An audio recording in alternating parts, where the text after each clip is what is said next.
રાજ્યમાં આજે ભારેથી અત્યંત ભારે વરસાદની આગાહી। 5 જિલ્લામાં રેડ એલર્ટ અને 7 જિલ્લામાં ઓરેન્જ એલર્ટ તો 21 જિલ્લામાં ભારે વરસાદની આગાહી।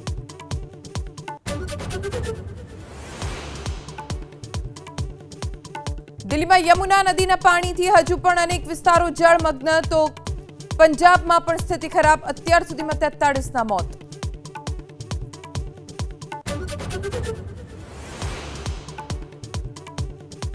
કાર પલટી જતા 3 વિદ્યાર્થીઓના મોત। રાજકોટ ભાવનગર હાઈવે પરના આડકોટ પાસે આરકે યુનિવર્સિટીમાં અભ્યાસ કરતા અન્ય રાજ્યના વિદ્યાર્થીઓ કાર ભાડે કરીને જતા હતા દીવ।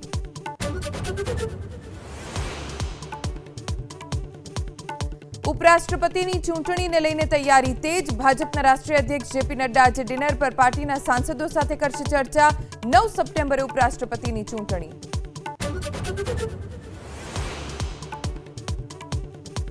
વાજતે ગાજતે વિઘ્નહર્તા દેવને વિદાય। सूरत सहित महानगरों धामधूमथी विसर्जन यात्रा।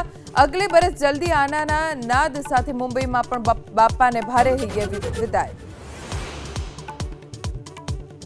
चारधाम यात्रा माटे आजथी फरी शरू थशे रजिस्ट्रेशन। खराब हवामानना कारणे 1 થી 5 सप्टेम्बर सुधी अटकाववामां आवी हती यात्रा।